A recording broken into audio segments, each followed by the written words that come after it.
Most leaders of software development teams are failing and might not even know it. At best, they are holding their teams back, and at worst, they're even creating toxic or unsafe work environments. So I've had about 10 years of leadership, and I've actually directly led about 20 teams. Embarrassingly, I've made many of these mistakes and had these failures that I'm going to talk to you about. And luckily, I've had good leaders that helped me grow from these failures. These are also things that I've personally seen and experienced over the course of 23 years in tech, even as a team member. And these failure modes that we're going to discuss, I've actually committed, I'm guilty of most of these mistakes. If you're an aspiring leader or you are a leader currently, these will maybe trigger some things, maybe I should approach this a little differently. So the number one, most egregious error or mistake that a leader can make on a software development team is a failure to establish psychological safety on the team.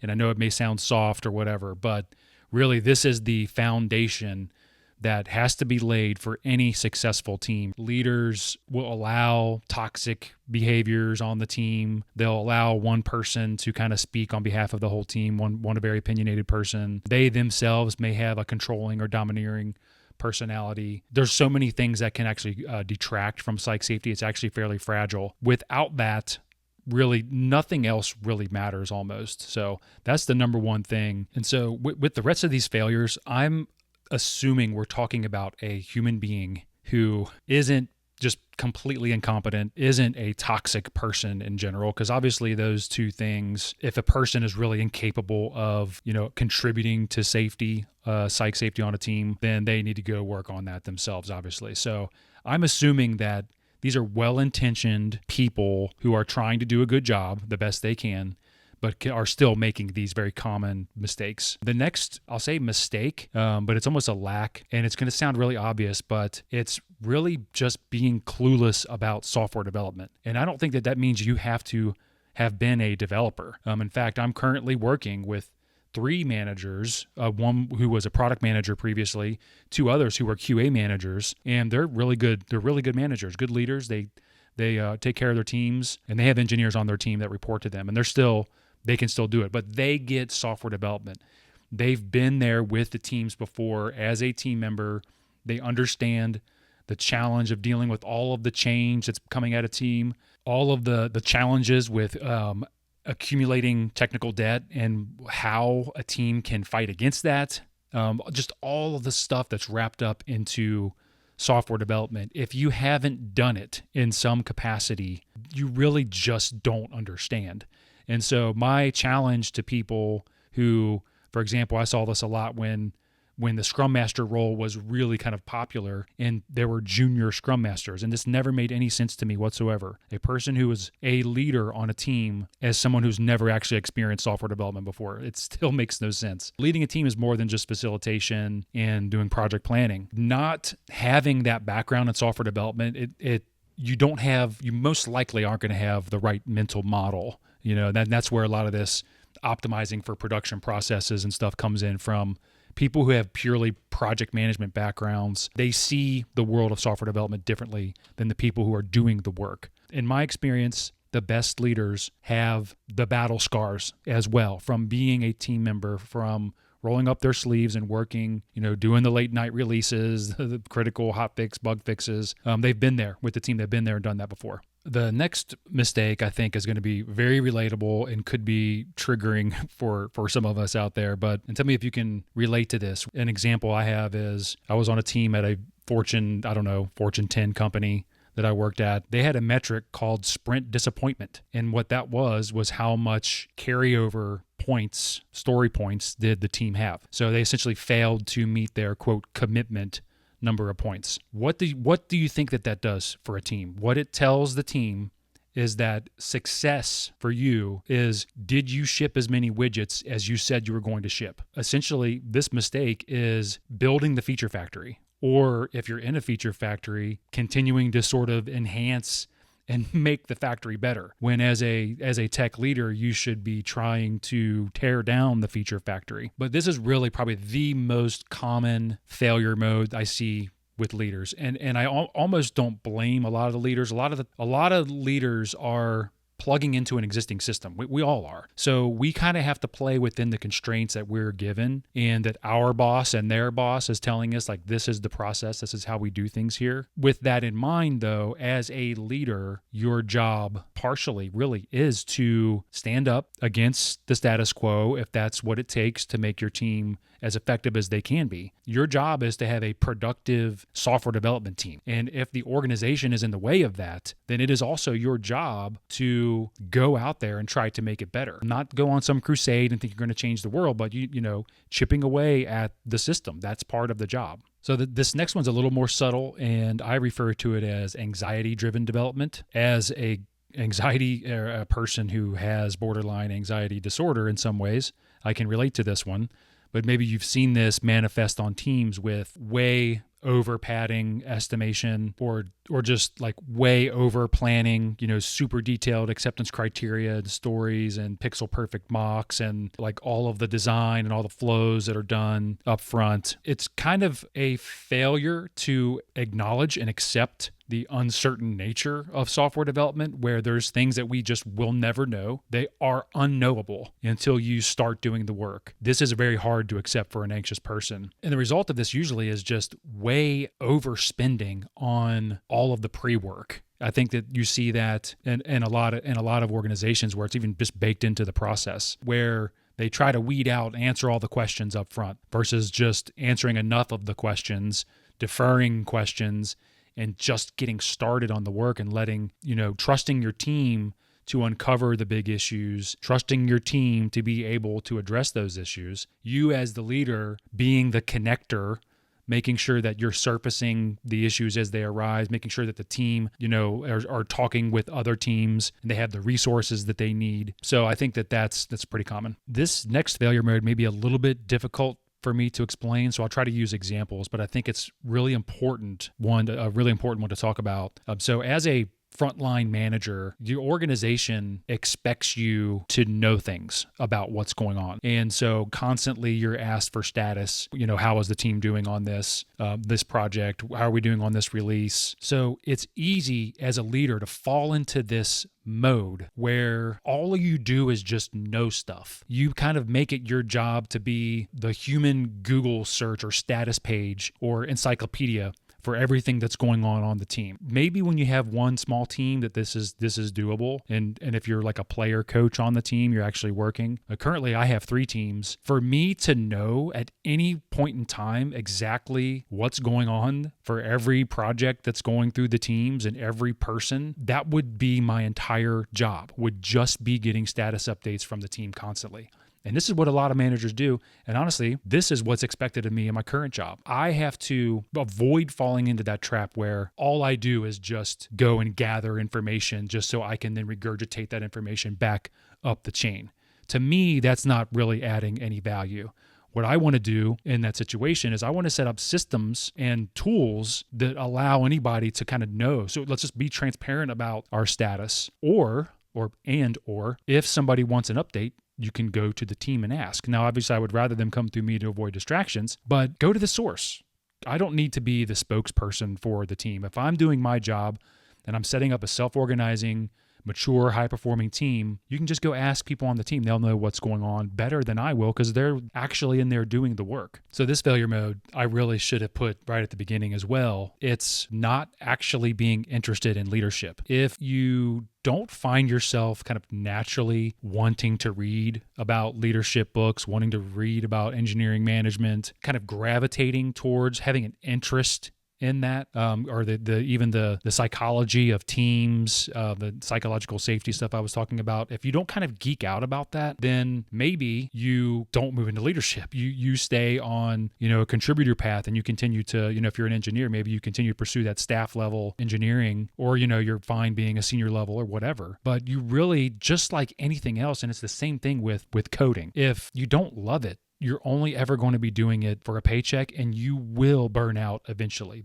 So for this next failure mode, I was working with a team once that was underperforming and I was brought in to try to see what's going on, see if we could turn things around. So I started observing, and I just noticed that we just weren't very efficient. We had a lot of handoffs and stuff between team members, and there were a lot of different roles. So I started going in and working with the team, and we started, it's even embarrassing to say, but I went into Jira and we created new workflows and things to try to streamline. I did this for a while and just nothing really improved. And I kind of realized eventually that, okay, well, this isn't working. Like the team is still struggling. What else could be going on? And what I eventually realized was there was just a lot of ambiguity. The team didn't really have clear goals. There was ambiguity about roles because there were a lot of different capabilities, front end, back end, there were a lot of different capabilities on the team, and they didn't necessarily know who was doing what. So there was just ambiguity. It was a much more of like a macro issue going on. And so this failure mode is failing to kind of adapt your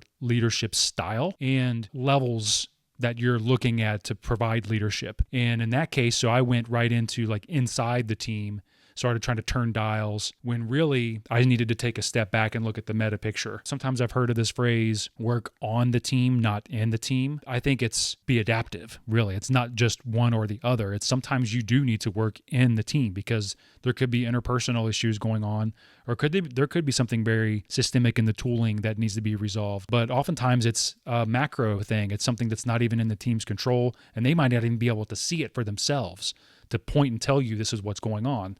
You need to have that big picture and go fix those problems. You see this with new leaders often. When I was a new leader in that example I gave, they don't necessarily know that, how to shift and flex like that. Yeah, so it's just having an adaptive leadership style, even if you gravitate towards one or the other, but being able to shift to where the team needs are. So this next failure mode is going to be a little tough, and you're going to have to be introspective and honest with yourself if you're considering going into leadership or you are a leader. You really kind of need to think through this one. But so another example, when I was, again, it's somewhat earlier in my leadership career, I was on a team. It was a fairly large team, but I was in an environment that was kind of agile, unfriendly. It was very much a very planning, project management driven organization that was trying to do Scrum. So my manager, unbeknownst to me, was super resistant to any of this change. And so I was kind of put in an impossible situation. So I was constantly being pulled into her office with things like, what's the point of even doing these retrospectives? I don't even see anything that's coming out of it. So I said, okay, yeah, you're right. Why don't I start reporting back on what the retrospective findings are? So I started doing that. I started tracking. Then, called into her office again, and she said, well, I don't even know, I don't see a project plan or anything. Like I have this feeling that the team is basically doesn't have any work to do. And so I tried to explain the concept of a backlog and how it's a rolling refinement. We don't just go and flesh out all of the stories and all the requirements in advance. She wasn't cool with that. So I said, okay, well, what we can do is we can start fleshing out further into the future. So we did that. And then I started actually reporting on the readiness of the backlog. I had a metric that showed how many weeks. So at the end of each sprint, we would report on how many weeks of future backlog was ready to work. She wanted to see that increasing constantly, not just a rolling 2 weeks, but 2 weeks, 3 weeks, 4 weeks, 5 weeks. So this went on. And finally, I got called into her office once, and she said, look, I just feel like things are not going well. I don't even see anybody standing up at the stand-up. And I said, what do you mean? And she said, well, yeah, it's like I look at the other teams and they're all huddled around their desk and they're standing up like you're supposed to at a stand-up. That's why it's called a stand-up. And of course, I didn't even know what to do with my face in that moment. So I had sort of had enough. And I said, well, what do you recommend? And she said, well, they need to stand up at their desks. I said, well, there's so many people. We have to do our scrums in conference room, and there's not enough places to stand, so people sit. There's root issues here. She said that doesn't matter. We need to see people stand up. I said, well, if you would like to make these grown adults stand instead of sit when they're comfortable, then you're going to have to go and tell them to do that. I'm not telling them to do that. And, there was another incident where I was told point blank that we're in 60-hour work week mode right now. I said, I'm not telling anybody to work 60 hours a week because we failed to plan this project effectively. And I was kicked off the team. I was actually fired from that team. So long story short, you need to have a spine. And I didn't for a long time. I let things go on for too long, knowing that there was a lot of conflict coming for me to try to address it. And so I let it go. I tried to placate. I tried to play nice. It's something, as a leader, you have to have a spine. And as a recovering niceaholic, I'm talking to myself right now as well. Don't expect things to be easy on an interpersonal level when being a leader, because what you'll find is now you're peers with some pretty opinionated people. Ambitious people. They have their own agenda. They might be more aggressive than the people you're used to working with. You're going to have to stand up to those people. You're going to have to fight for what your team needs.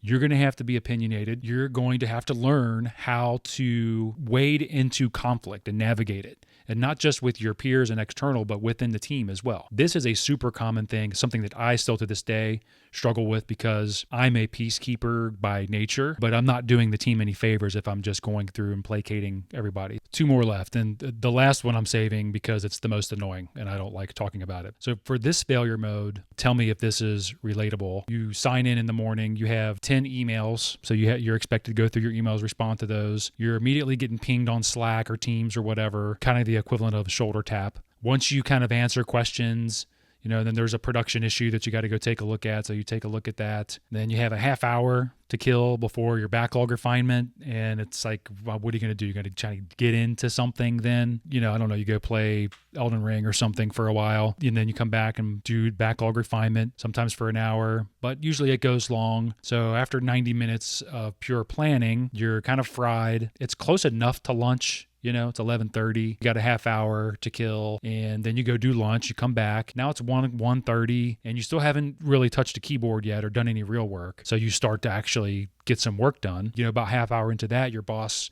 messages you, hey, you got a second? He wants to talk to you about, getting on and helping to interview the next QA person. So they walk you through that. And then you go back and you do another hour of work or so. Now it's about 3:00, and now there's a town hall. It's the company town hall. And then next week you have the product town hall. And then the week after that, you have the engineering town hall. So you have all the town halls to deal with. So I could go on and on and on. But really what this mistake is sleeping on focus, disrespecting the team's need to focus. This is such a huge problem on 100% of every team I've ever worked on. It goes back to the initial dysfunction, right? When leaders have never experienced software development, how hard it is just in general, let alone when you have to fight for 2 or 3 hours of actual focus time to do the job you were hired to do, then they don't necessarily understand that.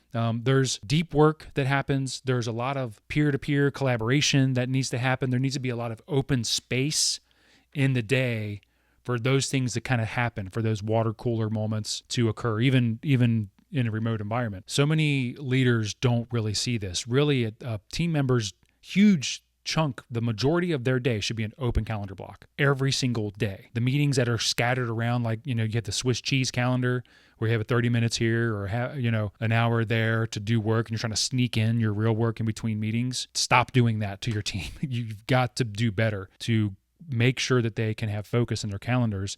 And it's not just calendars that contributes to focus. I could do a whole other video on this.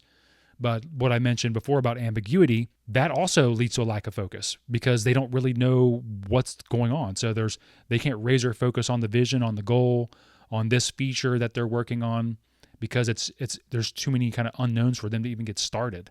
Or there's too many competing ideas or voices that are coming in and trying to pull and tug the team. As a leader, you really got to weed out that ambiguity so that the team can focus. Okay, last failure mode. And this may not be a failure mode for you, but to me, it's such an annoyance that I consider it a failure. And let me know in the comments if you have other failure modes. I try to respond to every comment. I really like having the discussion. Challenge me, tell me I'm wrong, throw out additional failures. Just add that to the comments. So tell me if this is relatable. So you go into your daily stand-up, you ready to move a task to done. Wasn't really a big deal. You got to move to done. Your manager comes off mute, says, "Great job, Ben. You really did a great job on that. Thank you for moving that card to done too. That's really helpful because now I can do the metrics, and so really appreciate you." Okay, yeah, you're welcome, I guess. And then later that day, you have a refinement session. You're doing estimation, and your manager comes off mute and says, "A great job on estimation, everybody. Those estimates really seem to make a lot of sense, and that's really going to help us put this project plan together. Just overall, really great work. And don't forget about the IT happy hour. And game night is this Friday." Oh, and by the way, I forgot to say happy Monday, because it's a Monday. So happy Monday. Send me your weekend pictures from your weekend, what fun you had or whatever. Oh my God. Can we just work as adults? So this failure mode, I guess, is like being the team mom or the team dad. My wife makes fun of me because she used to say I was part of the fun team when I was a pure Scrum Master and trying to invent work for myself because I didn't know what else to do. I would just do stupid retro games and stuff because I had no idea what to do. I was the team dad. I was that cheerleader, almost condescending, always congratulating everyone for every tiny little thing they did. And not just like the overly placating or condescending kind of nature of that, but it's also like doing all the chores for the team too, like, oh, I'll move that card to done for you, or I'll update that acceptance criteria for you, or don't worry about it, I'll send an email to service desk for you to get that access. And so just like jumping in to do everything for everyone, the things that I can do myself and should probably learn how to do myself. Just because it's not coding doesn't mean that I should be, abstracted away from how to interact with the organization. It also manifests itself in like being the center of the comms, where you have to go through the team dad first, and then they'll go talk to this other manager, this other team lead, and then they'll come back to you and talk to you about it because they're trying to really protect you and just keep you safe in this little box. So I don't know if that's a failure mode. It's just super annoying as a team member. So just don't do that. Treat your people like adults. They can handle, your team can, like, they're grown adults we're talking about here, smart people, they can do stuff. Kind of to sum this up really is I feel like a leader should kind of work themselves almost out of a job where you set up a system, you set up a self-organizing and managing team, they have all the skills they need. They really just need you to do the leadership stuff that they don't have visibility to help create and drive strategy, to create and shape the frameworks and the shape of the teams, to kind of look out into the future when the team needs to be more focused tactically. If you find yourself just running around, flitting from thing to thing, doing all the chores for the team, you're kind of holding them back, and you're not going to really get the respect of your team in that way. And an 11th bonus failure mode as a cheap way for me to try to get you to click on one of my other videos, which is if you are a leader, then understanding Agile, what it actually means, what it has become to mean, is it really dead, how to avoid some of the mistakes in your organization, in your team. You can click that video and learn more about that. So appreciate you again. Comments, I appreciate, and I'll talk to you later. Thanks.